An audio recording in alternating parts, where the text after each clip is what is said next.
నమస్తే, welcome to burning topic. భారత పొరుగు దేశాల సమీకరణాలు వేగంగా మారిపోతున్నాయి. ఒకప్పుడు భారత్కు అత్యంత సన్నిహిత మిత్రుడిగా ఉన్న బంగ్లాదేశ్ ఇప్పుడు డ్రాగన్ దేశం వైపు అడుగులు వేస్తోందా?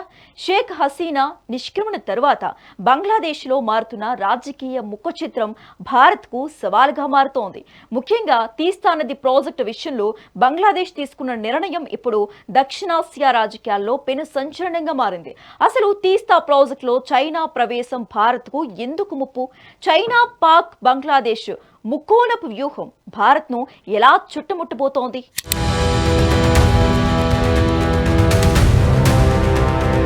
దక్షిణాసియా రాజకీయ పటం వేగంగా మారిపోతోంది.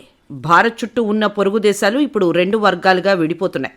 ఒకవైపు భారత్ స్నేహాస్తం ఉంటే మరోవైపు చైనా తన ఆర్థిక బలంతో ఆకర్షిస్తోంది. నేపాల్, భూటాన్, శ్రీలంక ఇప్పటికే చైనా ప్రభావంలోకి వెళ్లిపోగా ఇప్పుడు బంగ్లాదేశ్ వంతు వచ్చింది. షేక్ హసీనా హయాంలో భారత్తో ఉన్న దశాబ్దాల మైత్రికి బీటలు వారుతున్నాయి. బిఎన్పి పార్టీ అధికారంలోకి రావడం ఈ సమీకరణాలను పూర్తిగా మార్చేసింది.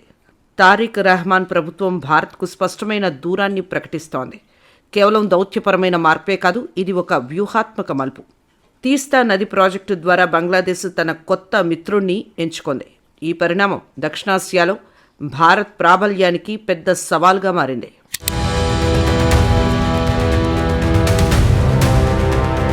బంగ్లాదేశ్ రాజకీయాల్లో ఒకప్పుడు భారత్ ఆప్తమిత్రుడిగా ఉండేది. షేక్ హసీనా ప్రధానిగా ఉన్నంతకాలం సంబంధాలు చాలా సహృద్భావంగా సాగాయి. ఉగ్రవాదం అణచివేత నుంచి వాణిజ్యం వరకు ఇరు దేశాలు కలిసి నడిచాయి. కానీ కాలం మారింది. ఇప్పుడు ఢాకాలో కొత్త గళం వినిపిస్తోంది. బిఎన్పి పార్టీ చైనా వైపు మొగ్గు చూపుతూ సంచలన నిర్ణయాలు తీసుకుంటోంది. భారత్ ప్రయోజనాలను పక్కనబెట్టి డ్రాగన్ కౌగిల్లోకి బంగ్లాదేశ్ చేరుతోంది. తాజాగా తీస్తా నది విషయంలో తీసుకున్న నిర్ణయం భారత్కు గట్టి హెచ్చరిక. స్నేహపూర్వక సంబంధాల స్థానంలో ఇప్పుడు అనుమానాలు చోటు చేసుకున్నాయి. గతంలోని వెచ్చని సంబంధాలు ఇప్పుడు చల్లబడ్డాయి. బంగ్లాదేశ్ విదేశాంగ విధానం ఇప్పుడు భారత్కు వ్యతిరేక దిశలో ప్రయాణిస్తోంది.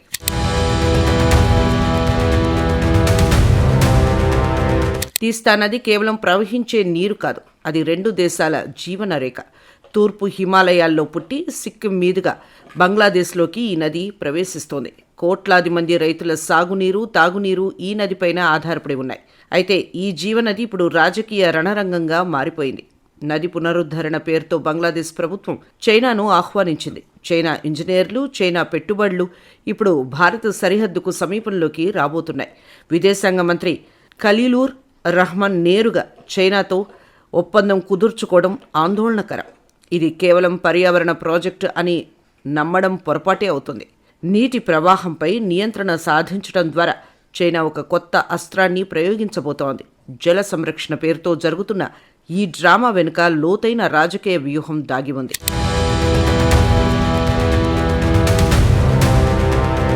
భారత్ ఎప్పుడూ ఊహించని పరిణామం ఇప్పుడు బంగ్లాదేశ్లో జరుగుతోంది. తీస్తా ప్రాజెక్టులోనికి చైనా ప్రవేశించడం న్యూఢిల్లీకి పెద్ద షాక్ అనే చెప్పాలి.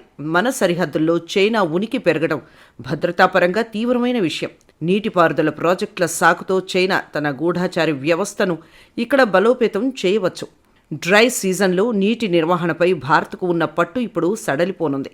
ప్రాజెక్టు రూపకల్పనలో చైనా ప్రమేయం ఉంటే డేటా అంతా వారి చేతుల్లోకి వెళ్తుంది. ఇది భారత అంతర్గత భద్రతకు, నీటి భద్రతకు ప్రత్యక్ష ముప్పు. పొరుగుదేశం ఇలా చైనాకు రెడ్ కార్పెట్ వేయటం భరించలేని విషయం. ఈ మలుపుతో భారత్ తన రక్షణ వ్యూహాలను మళ్లీ సమీక్షించుకోవాల్సి ఉంటుంది.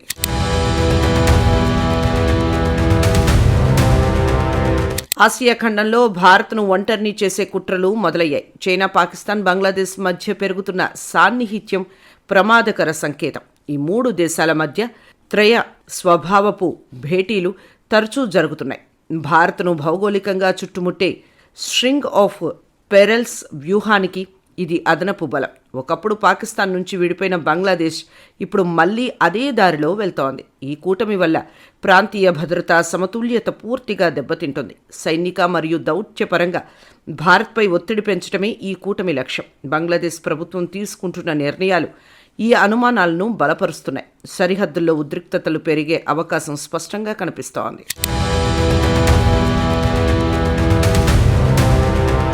చైనా ఎప్పుడు తన చెక్ బుక్ దౌత్యంతోనే దేశాలను లొంగదీసుకుంటుంది. బంగ్లాదేశ్కు భారీ స్థాయిలో సబ్సిడీలు, రుణాలు ఆశగా చూపిస్తోంది. మౌలిక సదుపాయాల కల్పన పేరుతో బిలియన్ల డాలర్ల పెట్టుబడులు కుమ్మరిస్తోంది. తీస్తా ప్రాజెక్టు కూడా ఈ ఆర్థిక మాయాజాలంలో ఒక భాగమే.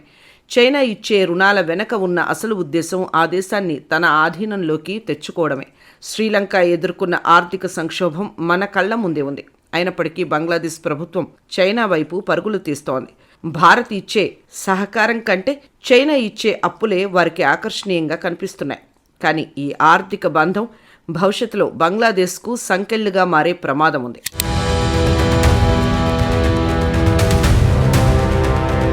తీస్తా ప్రాజెక్టును కేవలం పునరుద్ధరణగా చూడలేం. ఇందులో పవర్ ప్లాంట్లు, భారీ ఇన్ఫ్రాస్ట్రక్చర్ మరియు డ్యాంల నిర్మాణం ఉంటుంది. చైనా సాంకేతికతతో ఈ నిర్మాణాలు జరిగితే నియంత్రణ అంతా బీజింగ్ చేతుల్లోనే ఉంటుంది. భారత సరిహద్దుకు అతి దగ్గరలో చైనా భారీ యంత్రాలు, సిబ్బంది మోహరించడం ఆందోళనకరం. ఇది పరోక్షంగా భారత్ మీద ఆర్థిక మరియు సైనిక ఒత్తిడిని పెంచుతుంది. తీస్తా నది పరివాహక ప్రాంతంలో చైనా కదలికలు నిఘాకు సవాల్గా మారతాయి. భౌగోళికంగా కీలకమైన సిరిగురి కారిడార్కు ఇది చాలా దగ్గరగా ఉంటుంది. చైనా వేస్తున్న ప్రతి అడుగు వెనుక ఒక రహస్య ఎజెండా దాగి ఉంది. బంగ్లాదేశ్ అభివృద్ధి పేరుతో చైనా తన సామ్రాజ్యాన్ని విస్తరిస్తోంది. న్యూఢిల్లీ, ఢాకా మధ్య ఇప్పుడు మాటల యుద్ధం కాకపోయినా మౌన యుద్ధం నడుస్తోంది. గతంలో ఎన్నడూ లేనంతగా ఇరు దేశాల మధ్య దూరం పెరిగింది. చైనా విదేశాంగ మంత్రి వాంగ్ యీతో బంగ్లాదేశ్ జరిపిన చర్చలు భారత్ను విస్మరించటమే. ఒకప్పుడు భారత్ సలహాలను పాటించిన బంగ్లాదేశ్ ఇప్పుడు చైనా ఆదేశాలకు తలొగ్గుతోంది. ఇది కేవలం ఒక దేశానికి సంబంధించిన విషయం కాదు, మొత్తం ఆసియా రాజకీయ సమీకరణం. భారత్ తన నేబర్హుడ్ ఫస్ట్ విధానాన్ని కాపాడుకోవటానికి పోరాడాల్సి వస్తోంది. చైనా తన దౌత్య చాకచక్యంతో భారత్ మిత్రులను దూరం చేస్తోంది.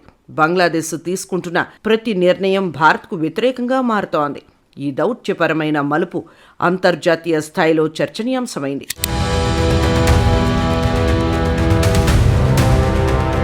రాబోయే రోజుల్లో భారత్కు గడ్డుకాలం ఎదురు కాబోతోంది.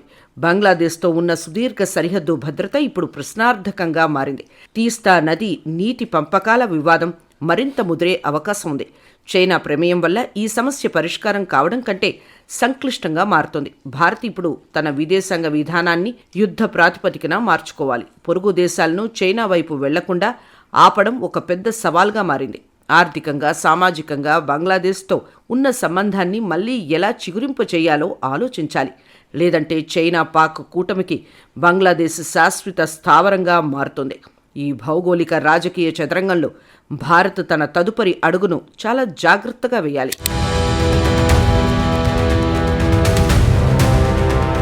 పొరుగు దేశం పగవాడి పక్షాన చేరితే వచ్చే ముప్పు ఎలా ఉంటుందో చరిత్ర చెబుతోంది. తీస్తా ప్రాజెక్టు నెపంతో చైనా భారత్ సరిహద్దుల్లో తిష్టవేయటం అనేది భౌగోళిక రాజకీయాల్లో ఒక పెద్ద మలుపు.